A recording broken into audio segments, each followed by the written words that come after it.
Hello, my name is Michael Parker, and welcome to episode 12 of Antidote. Today we're going to be talking about the thriving Los Angeles art scene and why it's that way. Two men that you're going to meet today are part of that thriving scene, and we're going to be speaking with Tim Yude. He's an artist, and we're also going to be speaking with Mat Gleason, who is a curator, an art critic, and gallery owner. Gentlemen, welcome to Antidote. Good to be here. Thanks for dropping by. Thanks for having us. I know you guys are busy, and I appreciate you spending some time with us and talking about what's happening in L.A. Yeah, it's a break from typing. So, speaking of typing, so as we see behind us, this is one of your works.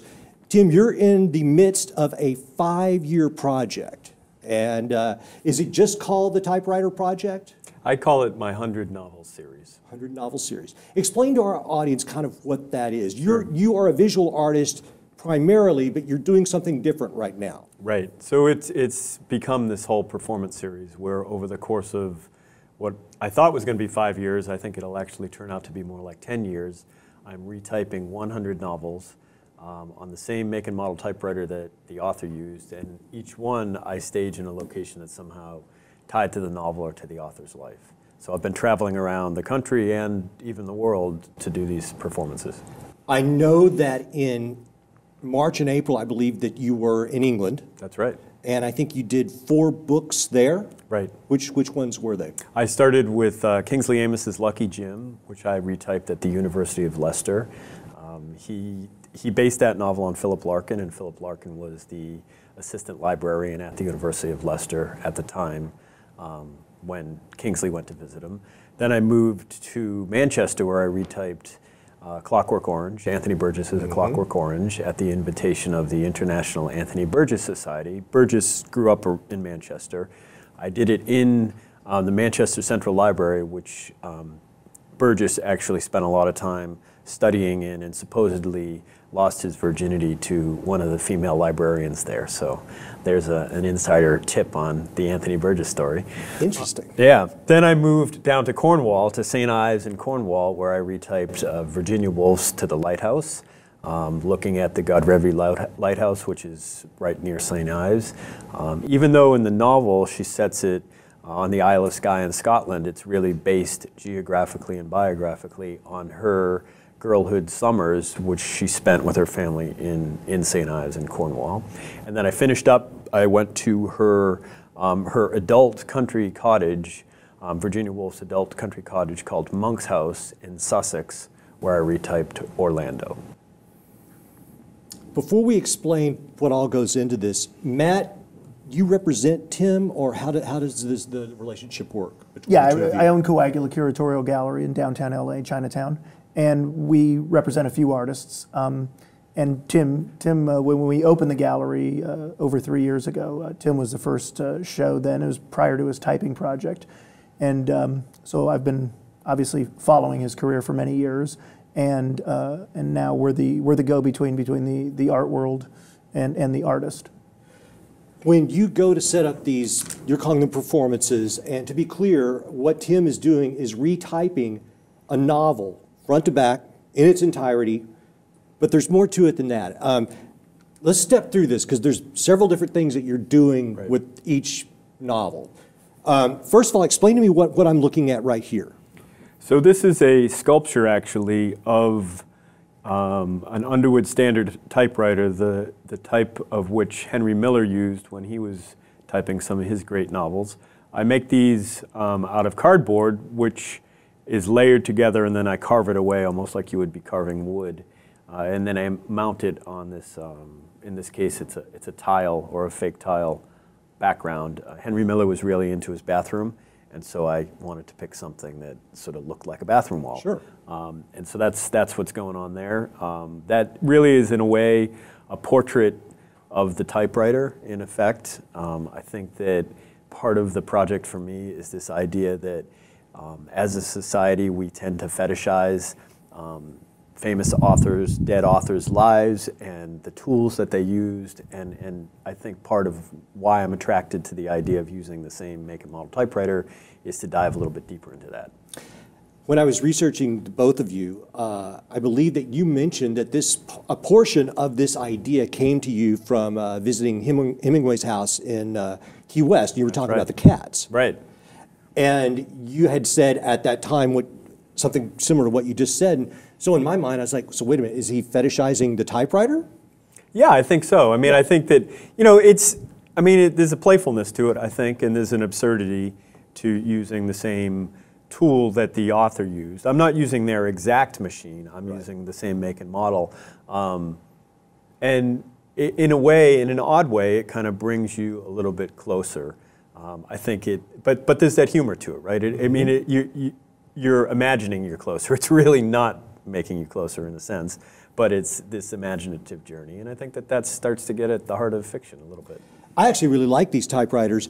And you said that each one of these, okay, so I can see some of the detail on the edge here. So you've got multiple layers of cardboard stacked on top of each other, and then you said you cut away with it with a penknife, I suppose, or something? I use a Dremel tool, actually, for the most part. A knife, the Dremel with that high, you know what a Dremel tool is? It really generates a high revolution. Yes. And that allows me to carve away at it pretty effectively. I think they're fantastic. Thank you. That's a Bukowski Underwood Champion with a page from Factotum. And Matt actually played an integral role in the Bukowski performance. I retyped both Post Office, which was his first novel, and Factotum back-to-back in the parking lot of the Downtown L.A. Terminal Annex Post Office, which is where Bukowski sorted mail for 12 years. Sure. He quit, and then he wrote Post Office, so every day for 10 days I paid my parking fee, and I parked a pickup that I had rented in the parking lot there, and I did the typing in the bed of the pickup in July in 95-degree heat.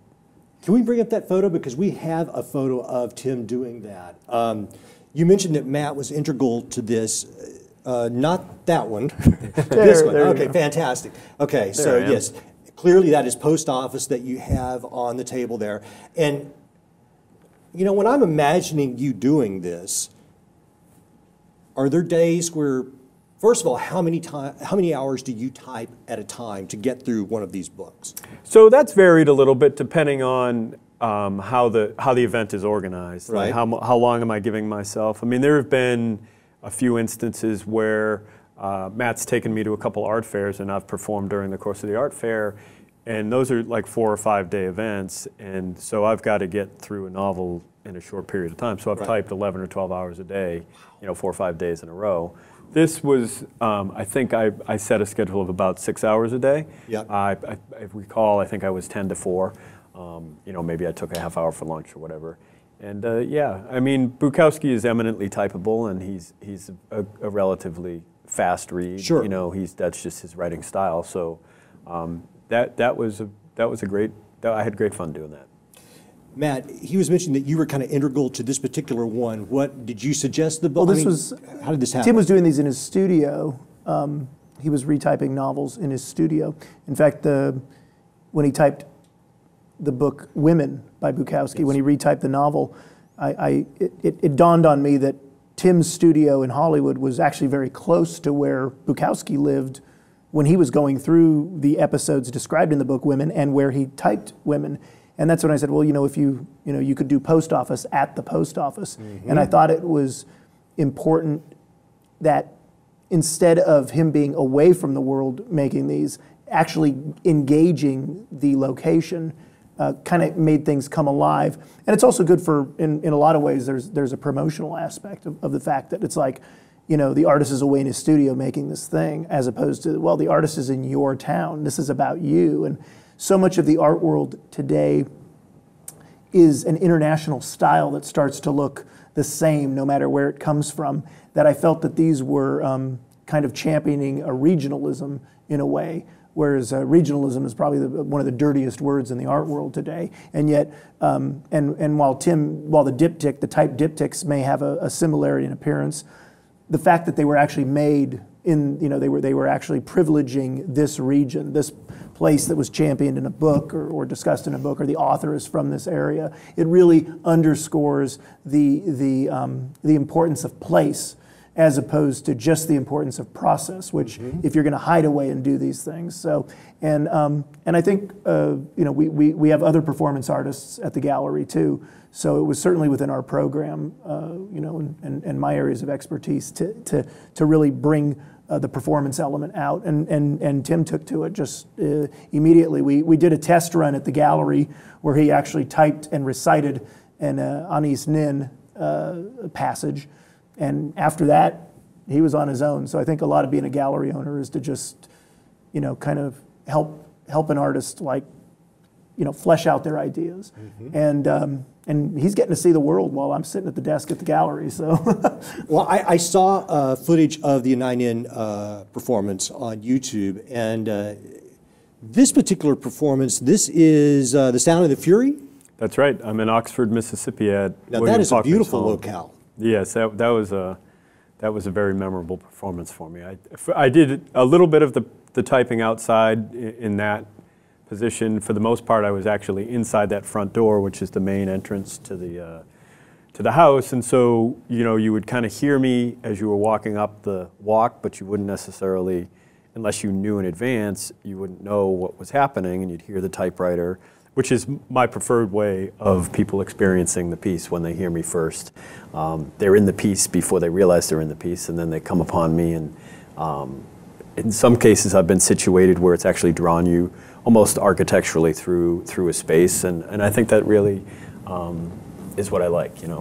People get excited before they're even there. It's they've given it some thought. We were at that art fair once in New York, and he was typing the Henry Miller Tropic of Capricorn about Henry Miller growing up in New York, and people were coming through like, they would finally they found us. Like, I heard this typing and I had to see what was happening. So in a way it had an attractor base.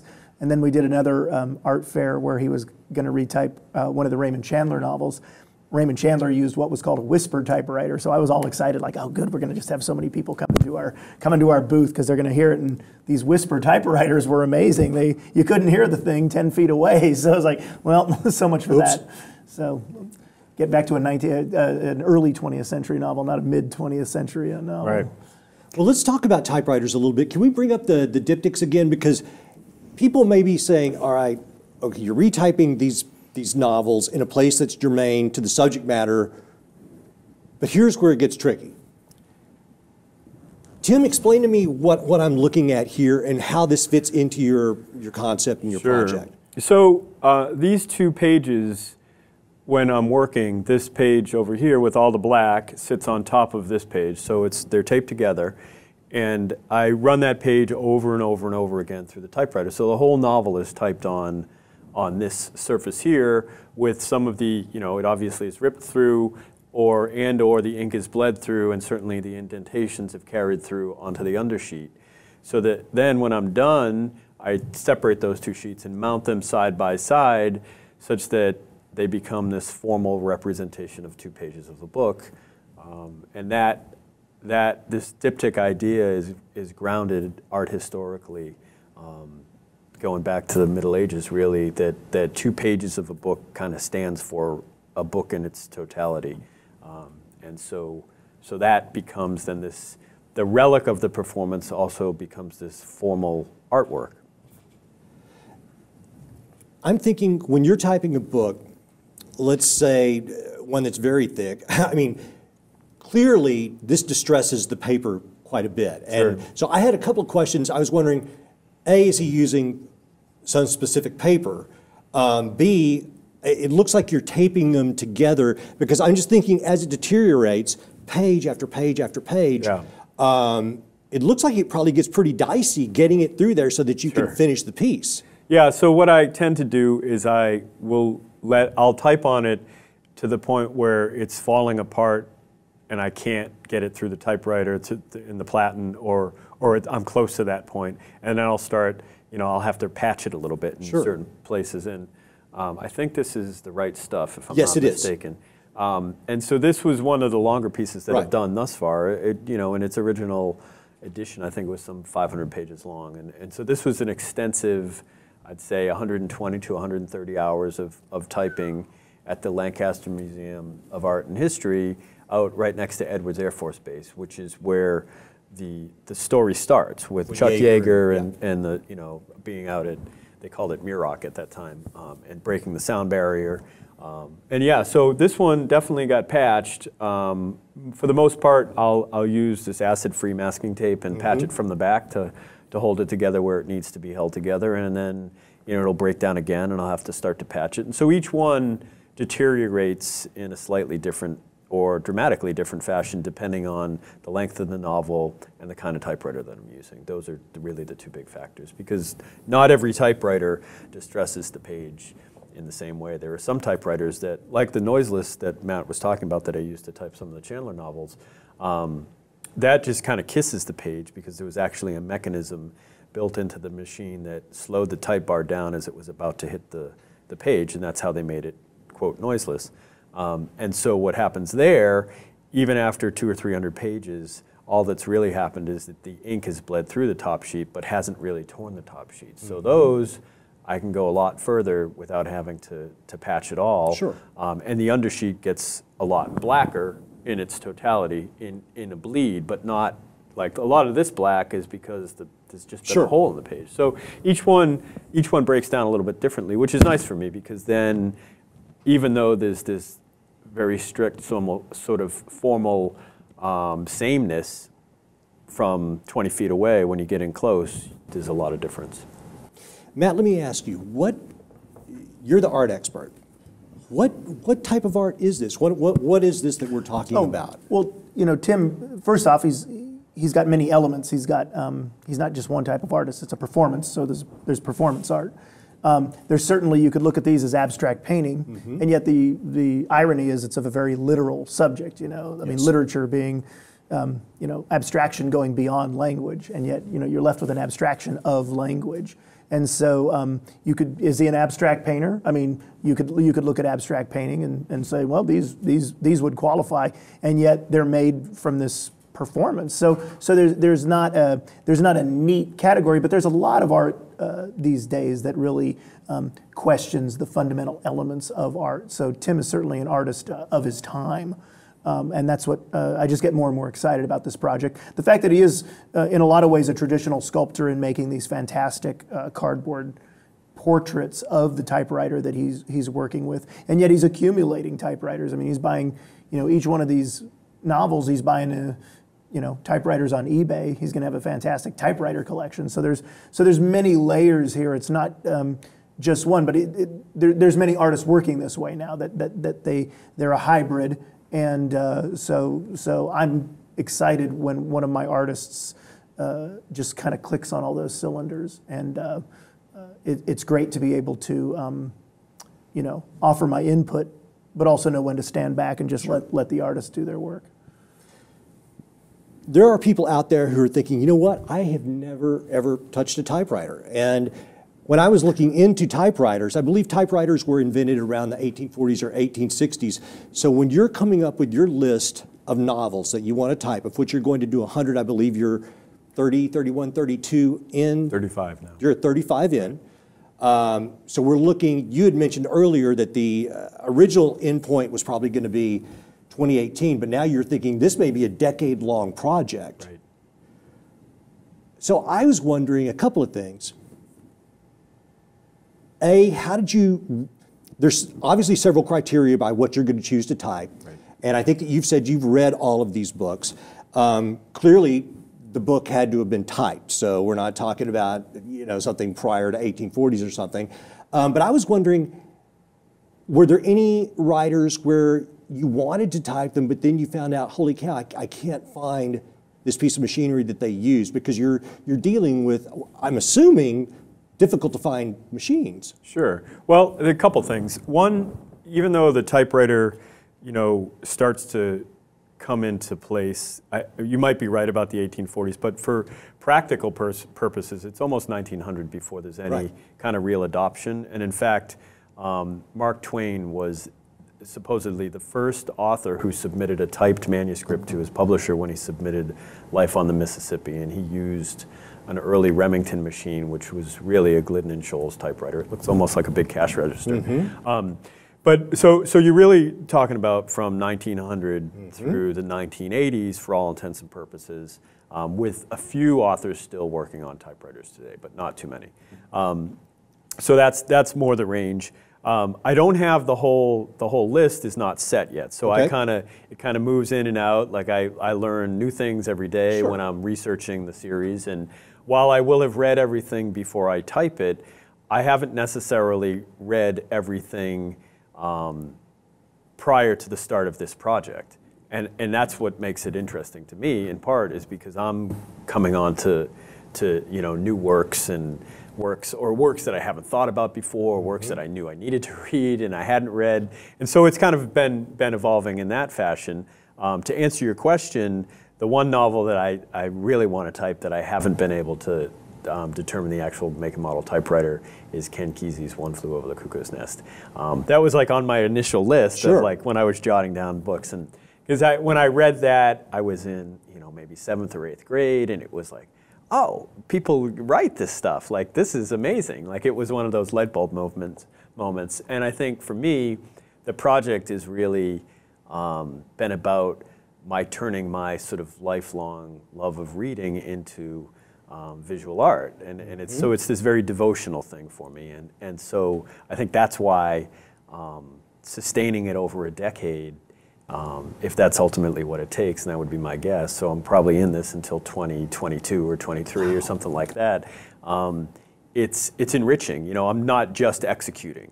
I'm growing while I'm doing it. Because if it was just execution, it wouldn't be, it would be a waste of my time, really, if you know what I mean. Yes. I did not know until this past week that Hunter S. Thompson had essentially done this with, I guess, The Great Gatsby? Yeah, and The Sun Also Rises. And I did not know that. So that's why I started, when I sat down to do this, and I didn't know I was going to go to 100, and it was just me in my studio sort of tinkering with this idea that, hey, if you put all the words on one page, you can kind of create this formal image that can represent the whole novel. I sat down and retyped Fear and Loathing in Las Vegas on an IBM Selectric because I knew that when he decided he wanted to be a writer, he copied out, and it's in each of their totalities, Great Gatsby and The Sun Also Rises, and may have done others too. But he's on record saying at least that much. Yeah. And as I've gotten into it, it's been confirmed for me that he was not a complete outlier in doing that. That's not that uncommon to prescribe, or for authors to sort of say, hey, if I'm going to master this particular piece, I'm going to type it in its totality, or I'm going to retype a section or whatever it is and try to really get down deep into it. So that really informed a lot of the initial part of the project. It's an interesting idea. And it makes sense. If you're trying to learn from a master, regardless of the medium, Well, historically, there's many, like, there are Leonardo da Vinci paintings that no longer exist because of floods or damage, that we have Caravaggio's interpretation of it, or a Rubens version of a lost masterpiece. So visual artists have been doing it, so it's no surprise that literary artists have been doing it too. It's funny, I don't know exactly where this goes, but when you think about today, if you walk into a museum, an art museum, and you see somebody like copying one of the paintings on the wall, it almost feels like an amateur move, if you know what I mean. And so things have spun around a little bit on that, and I think that's part, again, for me in looking at literature and trying to be appreciative of the literature, but also at least asking some questions about the cults that grow up around these literary personalities. I think it adds to this sort of element of absurdity that goes hand in hand with the devotion when I use the same typewriter or make a model typewriter and go to Faulkner's house or go to the parking lot or whatever have you. So I think that for me that keeps it alive too. There's a tension in that.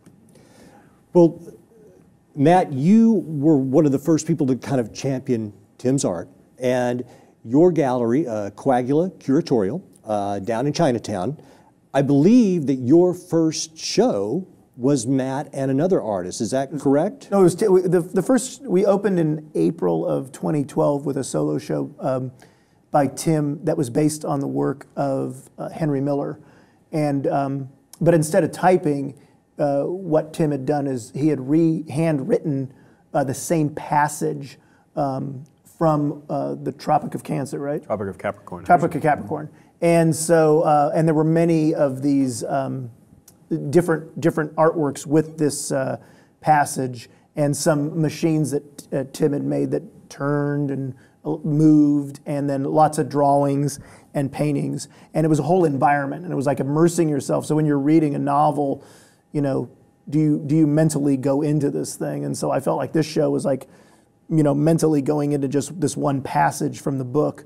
And some artists do installation art, and others, I think Tim was more like a lot of objects and paintings and drawings put together to make an environment, but not, it wasn't, you know, installation art can kind of be an elite sort of like, it has to exist in this one space that only certain people actually go to, as opposed to curatorially putting something together of existing extant work to create an environment for a specific amount of time. So the diaspora of that show lives on in the people who purchase the work. We have a couple of photos from that show that we're going to take a look at. Matt, you are the curator and the critic. Tell me, what am I looking at here from your point of view? Well, this is all, it's text from the Henry Miller novel, and it's the one passage that went all the way to the Supreme Court to be ruled on obscenity, and was finally, it was okay, and the Supreme Court ruled that obscenity is a local decision, that some localities would find something obscene and others wouldn't. And this deals with the passage ends with the Super Cunt. And so, but the best part is the electrical, you could see the wiring going down is, yes. This is the vibrating Super Cunt. So it's a portrait of Henry Miller, it's text from the novel, and then it's turned on and actually vibrates and creates a noise and actually moves. And then on top, the light bulbs, there's light bulbs that go on and off in a different, it's a random pattern, I'm pretty sure. Yeah, they're all on. So there's a certain almost annoying factor to the, just right. that din, and yet great literature does annoy, you know. So I liked the fact that there were many things going on. It was a sculptural, but it was a painting, and yet it was also this object that had an engine to it that moved, and yet it was based completely on literature, a totally, you know, a different art form outside of the visual arts.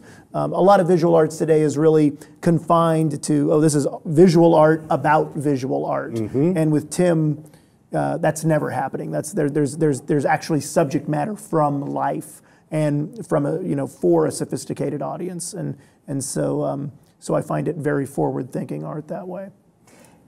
Tim, you have a lot of subject matter related to sexuality, and when I'm looking at this, I was also wondering, obviously there's vibrators, but is there a little vibrating bed happening here as well? Like inspiration-wise, I don't know. Well, I think that really with the Miller series, I think it's hard to talk about Miller and not be talking about sex, right? I mean, that's kind of was his subject matter. The machines and, so this is one, and some of the other pieces were really large and they turned, they were motorized. He actually coined the phrase, the Coney Island of the mind, before Lawrence Ferlinghetti got his hands on it. And I kind of saw, Miller is like a carnival. Like if you buy into his work and you want to go along for the full ride, you're getting on the roller coaster, you're walking through the fun house. I mean, you have to, I think, to appreciate him, that's, for me anyway, that's kind of how I approached the work. And the more I read of him, the more I was able to kind of give myself over to that. And when I arrived at that point, I think I reached my true appreciation of his work. And so that's kind of like what goes on for me with Miller. And I appreciated that Matt showed the drawings and the machines in this environment that allowed people, some people anyway, if they wanted to engage in it, to try to walk them into that or bring them into this Coney Island of mind, so to speak. From what I understand, now this is another piece from it, but the Coney Island State of Mind was not the original title. Is that correct? Of the show? No, I think it always was, wasn't it? What else were we calling it? all I remember in my research was you advised him not to use this particular title. It was something I think to do with a lot of cunts, I think. Oh, we didn't. Well, the thing about it is, yeah, in promoting a show, it's ironic. You know, you think of Henry Miller breaking the ground, but you know, a lot of the groundbreaking stuff is now we're losing that. You know, and it's a more censorious time we live in now than back then, even. So I didn't want to use the word cunt in any public materials because you're not going to get a listing on the websites that people see what's going on, the art magazines and stuff. So and maybe out of good taste, but that really brought up a whole issue of when you're in the literary canon, people, oh yes, this great author Henry Miller, oh yes, he's one of the greats, and they'll say it with this this pretense that it's elegant. Oh, it's this great book in the library, and yet it's a filthy book. It jars your mind and challenges your reality and can transform the way that you look at the world. But it's now this effete kind of status symbol, and Henry Miller was the antithesis of status. And so what I like is that Tim is able to just bring these raw elements out of these books. In that manner. So yeah, we didn't want to call the show. I think it was Triumph of the Super Cunt because the goal in a lot marketing. There are fundamental marketing principles, and one is don't use a word you're not going to get listed. This isn't the 1970s when there was still a scandal to it. Now it's just it's seen maybe as a bit gauche. Yeah.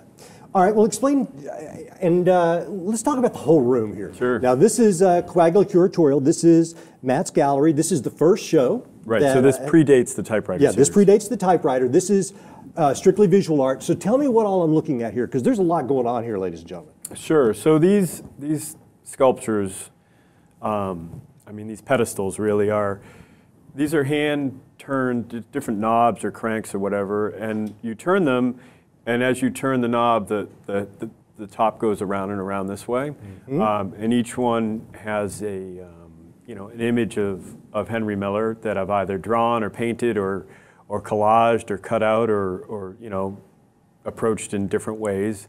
And on each one, although it's not particularly visible on these, on the backs of these heads, there's this extended passage that ran throughout the whole show from the Tropic of Cancer, or Tropic of Capricorn. And then, because it's all about, the super cunt and different kinds of cunts and whatever, I did all these, I just happened to, as I was working on these sculptures, these drawings started happening in my studio, and they got bigger and bigger, and, that they are what they are. I mean, a lot of them, the hair starts flying off, and they become this crazy kind of thing. So wait, are you saying they're textured? There's actually extra media? No, it's just the pencil marks, but they're fairly worked over. I mean, even though they're a spare image, they're painted out and in many times to kind of get to where I'm satisfied with them. Kind of here you can kind of see it. I mean, faintly anyway. That there's a lot of pencil marks suggesting that the hair is flying in or off or on or whatever the case might be, and so. They're a vagina, but really, for me, they became these abstractions. I think is what it became as I kept working on them over and over and over again. It's all part of sort of this entering into his state of mind. And when you say abstractions, do you mean the mystery of female genitalia, or is it more centric to Henry Miller, or? It could be. I mean, I felt like, though, just as an abstraction in the true sense. A lot of people when they visited the show would do a little clucking lecture. Well, they don't really. It doesn't look like that. That's not a vagina. It's a labia. I mean, you would get all this thing, and it's like, you can stay in the letter of the law and miss the spirit of the law. What it really was about was as you're reading Henry Miller, and this grotesque imagery is coming at you in every line. I mean, one sentence can have two of the most fantastically intense descriptions. And so what Tim was really trying to get at was that, it isn't a real rendering. It's a rendering of this fantastic image. It's a rendering of a verbal rendering, and that was lost on a lot of the PC set that are, oh well, what's going on here? You know, I am the referee of what good taste is, and I think certainly Henry Miller was the progenitor of bad taste. So we were starting off on the completely wrong foot with this show. One of the things that I was also wondering, Tim, you're obviously an artist. Matt, you are a critic of 20 plus years. I mean, your journal, I believe, started in '92 from what I understand. Yes. You are a fixture on the Los Angeles scene. You now have this successful gallery. I don't know, are you an artist or are you just an appreciator of art? And if so, what drove you, your passion? Like tourists in Chinatown will come in the gallery and they'll say, oh, are you the artist? You know, you're sitting there in a room of art. And I always say, if I was the artist, the doors would be closed. No. I pick the art and I sell the art is how I explain it. But you wear a lot of hats in the art world. So you'll inevitably meet people that are art writers who are also artists. And you'll meet people who are collectors who own foundations. And you'll meet dealers who dabble in other stuff. So I'm an art writer and I'm also an art dealer, but I'm definitely the one person who'll say, no, I'm not an artist. To just let's give everybody else the podium. I understand. So what drew you so passionately to art? I mean, what hooked you? And when was that? Was that as a boy or? I think a lot of it is if you're hanging out at noisy punk rock nightclubs, at some point, wouldn't you rather go somewhere that's quieter, that has just as many possibilities for transforming the ordinary into something, to something wild? And so I gravitated towards art, I think, just out of I felt it was a more sane environment, and that more was being accomplished, and that I felt after a certain point in my youth that rock and roll has a pretty low ceiling of creative expression after a certain number of chords, and I think that's historically happened where there hasn't been as much advancement of the medium since the mid '90s. As opposed to the visual arts, which are just constantly fermenting and gestating and going back and bringing elements of something that was regarded as terrible is now regarded as interesting, and jettisoning what was fashionable last year for what was unfashionable the year before. So I just felt there was just more there to satisfy me after many years of being in different cultural scenes of different cultural expression. Well, that makes sense to me because when I think of punk rock clubs, I think of music clubs, I think of a lot of artists. I mean, there are usually, and what do they say, how many rock and roll bands come out of art school? So vice versa. Oh, totally. Yeah. If you're at a punk rock club, there's a bunch of people there who are artists. That makes sense to me, and I get it. Speaking of artists, Los Angeles lost a great one recently, and you had written some great words in Huffington Post, and I was wondering if you could talk about Chris Burden a little bit, who he was, why he was important for those who may not be aware of this Los Angeles-based artist. Yeah, Chris Burden was a giant of art, changed the way that we look at art, whether you know it or not. You don't have to be immersed in the art scene to have been affected by Chris Burden. And what I always liked about him was he was not a specialist. He was, he started off as a performance artist, but he ended up a sculptor. And in between, he did a lot of video documentation. He did a performance where he was on a TV show and he jumped up with a knife and took the host of the TV show hostage. And he had brought his own film crew, and he wouldn't let her go until they destroyed their copy of the TV. We're not going to do this to you today. Don't worry. But this was this very angry early 1970s performance where he basically used the medium of TV as his medium. But he did many performances. He did many installations, these giant complicated installations. He of course is known for his urban light sculpture, Yes. which has become the icon of L.A. And Absolutely. this was a city without an icon. Yeah. And all of a sudden, this guy who was very antisocial and provocative to the extreme of the mainstream, all of a sudden he's the one, ironically, who ends up with the most mainstream place for people to go take a selfie. And Absolutely. it's this or the Hollywood sign. Which can you get closer to? And it's an interesting piece. What this really is the history of LA lighting. He went and bought at flea markets and different army surplus stores and stuff.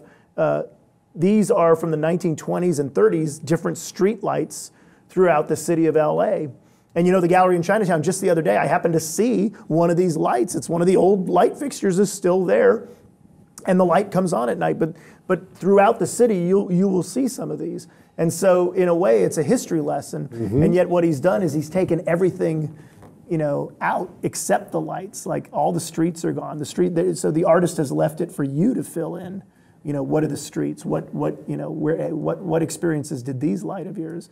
And if you stay in LA long enough, every intersection becomes a bad memory, So this to me is a way to get rid of all those bad memories and just have what was there. So I do think Chris Burden was a giant. He's certainly one of the most, if not the most, important artists in the history of Los Angeles.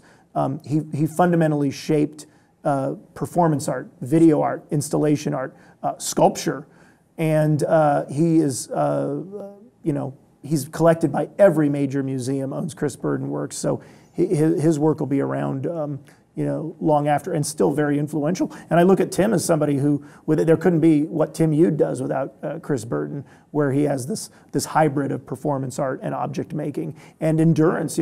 Chris Burden would do endurances where he locked himself in a locker with nothing but water. He had a full 5-gallon jug above him in the locker, locked in there for 5 days, and below him he had an empty 5-gallon jug. So he, things like that, where he was really putting his physical self. He had himself shot in the arm as a performance in a gallery. And interestingly enough, the art scene in LA was tiny. And the one thing Chris Burden did was document his performances in an almost mystical fashion. And there's just there's not long drawn out documentaries about him doing something. Now, somebody can, lift a pen in their studio and there'll be 3 people to document it and have it on YouTube. And, but then there's just there's one image of the guy with the gun about to shoot him, and then one of him holding, and holding the Band-Aid over it with the blood coming out in his arm. So there's almost a mystical thing where there's only a few witnesses, and there's even more documentation now with YouTube where they're able to resurrect a lot of things. But I remember as an art student in the early 80s, people would talk about Chris Burden as this thing happened. It's almost it's almost like the Bible. Well, how do you know it happened? Mm-hmm. Well, here's proof. There's one photo of this whole thing that we're talking about. So there was almost a mystical quality to Chris Burden, where he was creating these rituals, and he's definitely one of the most imitated artists. And although it's rare that he was even approximated. Wow, you said something that really struck me when you were talking about him just a second ago. You've got this artist who is introverted, and yet he created this thing, which every family, my family's done it, gave us this. For us all to take photos in a very joyful moment, and it came out of this man. So it's amazing. Chris Burden's not known for his joyful moments, and yet the lasting legacy will be this one icon of what unites us, Fantastic. We are about to get out of here. Gentlemen, what is next for the both of you?